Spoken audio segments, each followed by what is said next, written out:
Hello, my name is Beck and welcome to my May TBR. Please excuse the construction noises in the background if you can hear them in this video because they've just been going for ages and there is a time where daylight is going to run out, so I need to film this now. So I'm just going to try and talk over the noise, so hopefully you don't hear it too much. I'm filming this TBR for just May, even though in the past I filmed for a couple of months at a time, just because I kind of wanted to spotlight a few books, so this is probably going to be a short video. So the first book that I want to talk about that is on my list to read is Mooncold by Patricia Briggs, and this is an urban fantasy and I believe it follows a were-coyote detective, which just sounds super cool and quirky and random and just something that I'd really enjoy. I've been really craving urban fantasy for some reason, so this is something that I'm really looking forward to, and I've had Patricia Briggs on my shelf for a little while now, a couple of years probably, and a friend of mine is recommending them to me constantly in the fact that she just keeps rereading them because they're such a comfortable reread for her and they're just so nostalgic, and I want that, so I'm gonna read this and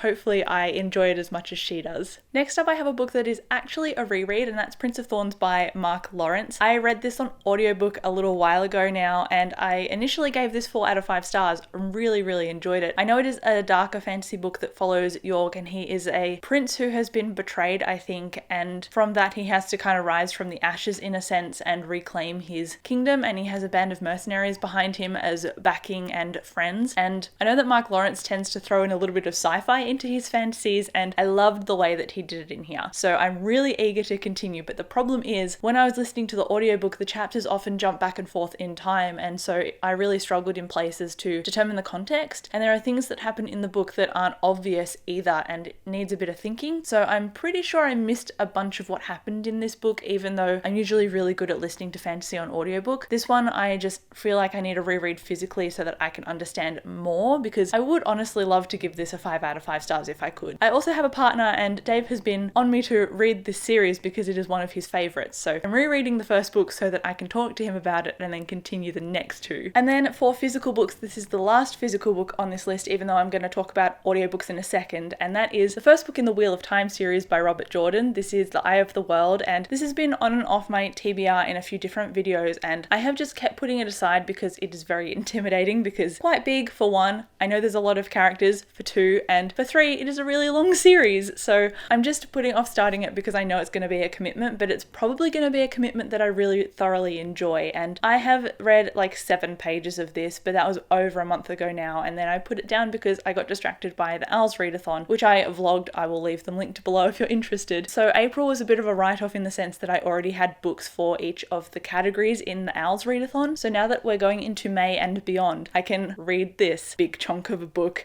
and I'm quite excited about it actually. I really want to vlog it because it's my first experience reading this book, and I know that there are some die-hard fans and I just want to be part of that, to be honest. I am really excited to read this, and I hope that my expectations don't end up biting me in the butt. So now we're going to talk about audiobooks, and I've actually been listening to Libba Bray's books on audio, and I've been borrowing from the library and from friends, and I'm up to the 3rd book. Probably I'll be up to the 4th book by the time May rolls around, so I'm putting King of Crows on this to be read list as well because I anticipate that I'll listen to it on audio during the month of May. Given my track record, I've listened to the other 3 so far back to back, so it wouldn't surprise me if I picked up King of Crows in May. And I would give a synopsis, but obviously it's the last book in a series that I'm going to be reading, and at the time of filming this it's like the end of April-ish and I'm still currently reading the 3rd book, so I can't give a synopsis of King of Crows because it'll spoil me. So the general gist is that it is set in the 1920s, and the first book follows Evie, who is very much a party girl, but she actually has a clairvoyant capability and she can read any object that she touches, and she reads an object too honestly and gets caught up in a scandal, and she's the one who is not actually to blame. It's the person that she read the object about, but because she is easily sent away, her mum sends her away to her brother Will, and he runs a museum of like the uncanny, and she kind of falls into wanting to be part of this murder mystery that happens in the first book, and she is actually called a diviner because she has clairvoyant abilities, and we see more diviners crop up over the course of the story. And I've just got to say I'm really enjoying it. I was a little bit skeptical going in because so many people overhype this series a lot, but I am enjoying it and I'm glad that I picked it up. So I will be continuing it because I'm looking forward to having another completed series under my belt. In addition to King of Crows, I want to listen to another audiobook, but I don't know how I'm going to go with getting to it because I feel like this TBR is fairly ambitious in general, but I have been playing a lot of Animal Crossing, as I feel like a lot of people on BookTwitter and BookTube have been, and when I do that I tend to listen to an audiobook at the same time, so I probably will need need to fill that Animal Crossing void with some kind of listing experience if it's not a writing excuses podcast, which is what I'm loving at the moment. So I'm probably going to continue on with the Dresden Files because I have the second and third audiobooks. And so I'm tentatively putting them on this TBR list, even though they might not necessarily make it to being read.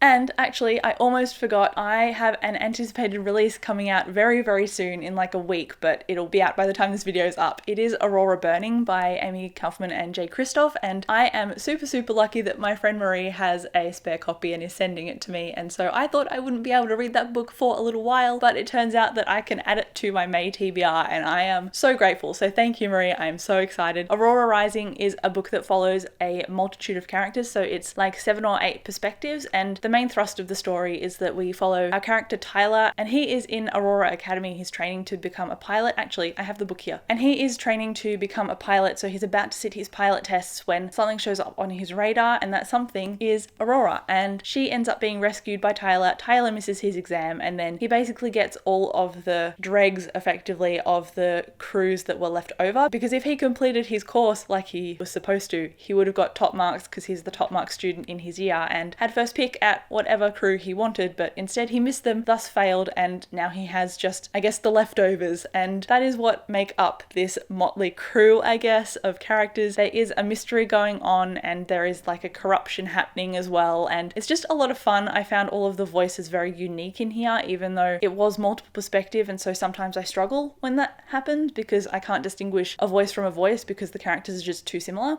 but that wasn't the case in here. I think it really helped that 2 authors were writing it, so you had more opportunity for imagination across the different characters as well. So I do have a whole review that has spoilers in it, so if you're like me and you're looking forward to the sequel coming out, you can go and check out that video. It gives you a whole recap as well, because I'm probably going to rewatch that before I dive into the second book because I have forgotten, I think, a fair bit. So this is my modest May TBR. I say modest, but I mean, we've got the Wheel of Time on there and that's pretty long, but for the amount of books that I've got, it's fairly modest, I guess. Let me know if you've read any of these down below. I would love to chat to you in the comments, but thank you so much for watching this video, and I will catch you in my next one.